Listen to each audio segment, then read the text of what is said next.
बहुत अच्छी बात है, मेरे लिए बहुत गर्व की बात है।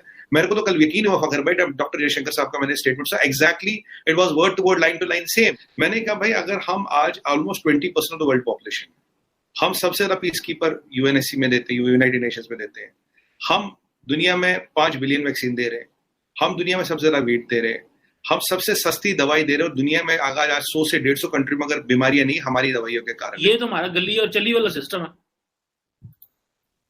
कि हमें वो बताते हैं सऊदी अरब से आजादी किसने लेके देनी है। हमें तो बहुत सारी आजादियां चाहिए, हमें तो इंटरनल आजादी चाहिए। हम तो सोच नहीं सकते, हम तो आपसे भी आजादी चाहते हैं। यूएस एक सुपर पावर है, रशिया एक मिलिट्री सुपर पावर तो है, मैं चाइना को भी एक साइड अलग कर लूं जी। तो अगर आप बाकी दो कंट्री है P5 में, उनका हमसे कंपैरिजन, कोई कंपैरिजन है आज की दुनिया में, आज की जियोपॉलिटिक्स में, किस मामले में, किस लिहाज में, किस बेसिस पे वो वहां है, हम वहां नहीं है। ऑब्वियसली मतलब अब अगर वो टॉप पे हैं तो टॉप पे कोई भी चीज़ हो तो वो नज़र आती है, तो अब वो टॉप पे हैं तो नज़र आ रहे हैं, तो एक्सेप्ट करना पड़ेगा। मैं भी चाहता हूं कि मेरा मुल्क भी जो है वो, मेरे प्राइम मिनिस्टर आके जब 14 अगस्त की तकरीर करे तो वो ये ना कहे कि उसने ये कर दिया, माजी के एक दूसरे बीबियां अल्लाह में ना दो। यूएनएससी में परमानेंट सीट नहीं मिलती, the UNSC will come into existential crisis. ये कि यूनाइटेड नेशन एक बहुत बड़ा फोरम है, जयशंकर साहब को हम देख रहे हैं काफी एक्टिव नजर आते हैं। अमेरिका में भी हमने उनको देखा, यूरोप दौरे में भी उनको देखा, बल्कि जहां पे भी जाते हैं तो यूनाइटेड नेशन के ऊपर परमानेंट मेंबरशिप अगर नहीं देता, लेट सपोज चाइना उसको वेटो करता है, ज्यादातर मैंने यही देखा, गालिबन बाकी लोग आप लोगों को सपोर्ट करते हैं जो 4 परमानेंट मेंबर्स हैं, तो किसको ये मैसेजिंग हो रही है? मतलब आप क्योंकि देखते हैं हिंदुस्तान की इस तरह की चीजों को, और एक्सटर्नल और इंटरनल दोनों चीजों के ऊपर आपकी नजर होती है, तो किसको जयशंकर साहब ये कह रहे हैं? अगर आपको याद हो, शायद आपके साथ या कहीं मैंने ये करीब 1.5-2 साल पहले भी इस पे शो किया था, और हमारे नेशनल टीवी पे कई सारी डिबेटें हो गई है। करीब 2 साल पहले मोदी जी ने कहा था कि अवर पेशेंस इज रनिंग लो, उन्होंने ये कह चुके 2 साल पहले, और मेरा हमेशा से एक पॉइंट ऑफ व्यू रहा है, मैंने कहा भाई अगर हम आज almost 20% of the world population, हम सबसे ज्यादा पीस कीपर यूएनएससी में देते हैं, यूनाइटेड नेशंस में देते हैं, हम दुनिया में 5 बिलियन वैक्सीन दे रहे हैं, हम दुनिया में सबसे ज्यादा वेट दे रहे हैं, हम सबसे सस्ती दवाई दे रहे हैं, और दुनिया में आज 100 से 150 कंट्री में अगर बीमारियां नहीं हमारी दवाइयों के कारण है। सबसे बड़ा सोलर अलायंस है, हमारे पास 800 मिलियन यूथ है, 3rd हाईएस्ट फॉरेन एक्सचेंज है, 3rd बिगेस्ट मिलिट्री है, सबसे ज्यादा आईटी फार्मा में, आपके ये विंड में, सोलर में कंट्रीब्यूटर है, सबसे ज्यादा इंजीनियर डॉक्टर हम बनाते हैं।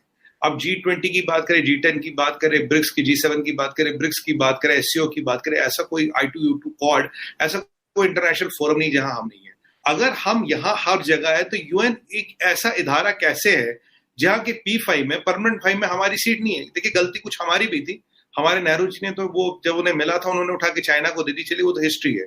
जब 1962 में यूएनएससी बना था फखर भाई, जो it was European centre, world war 2 के बाद बना था, तब पावर सेंटर्स यूरोप में थे। पर आज हम 50 साल बाद अगर आप देखेंगे, करीब 50-60 साल बाद, the Jio politics of the world has changed.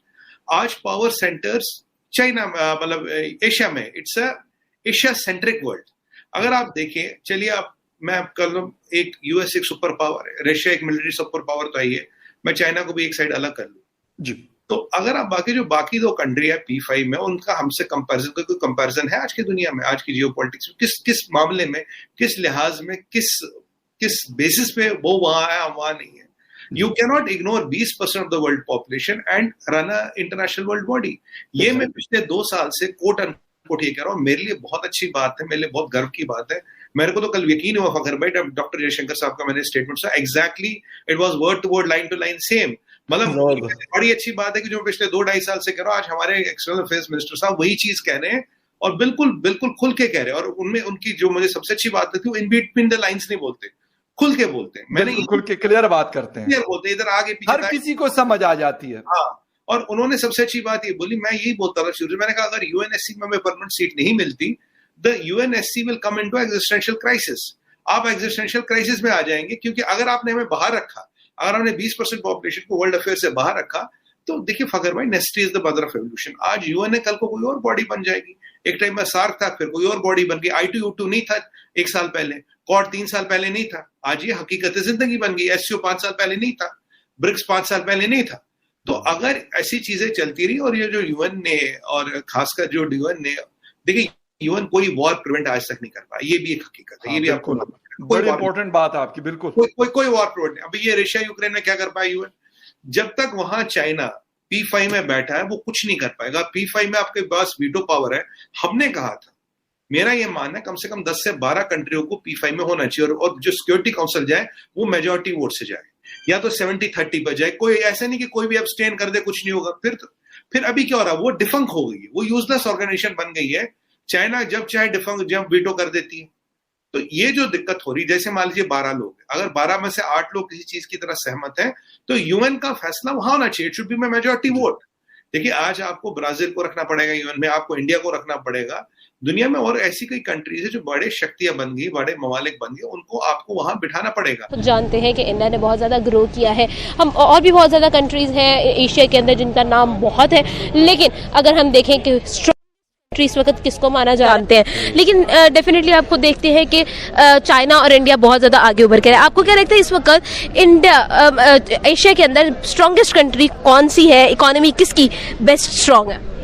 अभी जो खबर आ रही है, हमें पता चला है कि इन्वेस्टमेंट हो रही है इंडिया में बहुत ज़्यादा। उसकी वजह ये है कि वहाँ में एक तो गवर्नमेंट मजबूत है, उनका लॉ है वो भी मजबूत है। सबसे जो ज़रूरी बात है कि वहाँ पे एजुकेशन बहुत आगे चली गई है, वहाँ पे कानून है और वो हमसे बहुत आगे चलेगी। कंट्री ने लिमिटेड टाइम के अंदर सबसे ज़्यादा ग्रो किया है, तो मेरे ख्याल से इंडिया है जिसने मतलब बहुत कम टाइम के अंदर बहुत ज़्यादा ग्रो किया है। और मतलब ये है कि उनकी आप इकॉनमी देख लें, कोई भी सेक्टर उठा के देख लें, जिस तेज़ी से उन्होंने तरक्की किया, तो मतलब एक अप्रिशिएटेबल चीज़ है और मैं यकीनन इसको अप्रिशिएट भी करूँगा। ऑब्वियसली मतलब अब अगर वो टॉप पे हैं तो टॉप पे कोई भी चीज़ हो तो वो नज़र आती है, तो अब वो टॉप पे हैं तो नज़र आ रहे हैं, तो एक्सेप्ट करना पड़ेगा। मेरे ख्याल से अगर आप हमारी बात करती हैं ना तो आपको बात करनी ही नहीं चाहिए। उसकी वजह ये है कि हम अभी तक मतलब हमारे पेट ही नहीं भर रहे, जो हकीकत बात है। ये तो हमारा गली और चली वाला सिस्टम है कि हमें वो बताते हैं सऊदी अरब से आज़ादी किसने लेके देनी है। हमें तो बहुत सारी आज़ादियां चाहिए, हमें तो इंटरनल आज़ादी चाहिए। हम तो सोच नहीं सकते, हम तो आपसे भी आज़ादी चाहते हैं इमरान खान साहब और जो बाकी सियासतदान है पाकिस्तान के, आपसे भी आज़ादी चाहते हैं। आप लोगों ने हमें मसरूफ रखा हुआ है, अपनी सियासी लड़ाइयों में मसरूफ रखा हुआ है, और हम कभी एक के गीत गाते हैं, कभी दूसरे के गीत गाते हैं, हम कभी एक की तारीफें करते हैं, हम कहते हैं नहीं ये सही है दूसरा। और ये सारी मीडियोकर लीडरशिप है, ये मीडियोकर लीडरशिप है जो सिर्फ पॉपुलर स्लोगनरिंग के ऊपर जिंदा रहती है, पॉपुलर स्लोगनरिंग।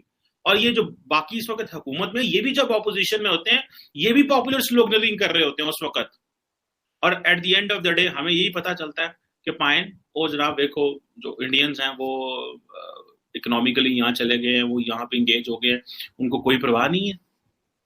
वो रशिया से भी तेल लेते हैं, वो अमेरिका से भी कारोबार कर रहे हैं, वो चीन के साथ भी लगे हुए हैं।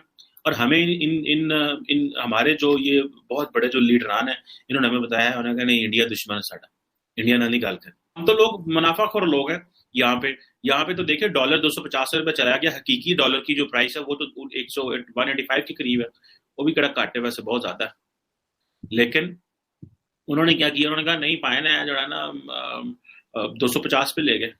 फिर उस पर सुनने में आया कि उस पर जो एक्सचेंज वाले थे और बहुत बड़े बड़े जो मगरमच्छ थे कराची, लाहौर में और इस्लामाबाद में, उनको पकड़ा गया। मैं भी चाहता हूं कि मेरा मुल्क भी जो है वो, मेरे प्राइम मिनिस्टर आके जब 14 अगस्त की तकरीर करे तो वो ये ना कहे कि उसने ये कर दिया, माजी के एक दूसरे बीबियां अल्लाह में ना दो। अजीब बात है, स्ट्रेंज चीज है कि वो आज भी वो तरक्की कर रहा है, वो काम कर रहे हैं, वो मेहनत कर रहे हैं, और हमने सिर्फ एक ही काम किया। यहाँ हमने तालिबान बनाए, फिर तालिबान हम खत्म कर रहे हैं। अभी कल रात में स्टेटमेंट सुना था ISPR के, उन्होंने कहा जी हमने कुछ लोगों को देखा है कि वो स्वात के पहाड़ों में चढ़े हुए हैं, अब मिलिट्री को मेरे ख्याल में मूव किया है। असा ऐसे चक्कर रहना साढ़े को जो माइंड सैट बनाया सी, वो माइंड सैट ही नहीं मुकन।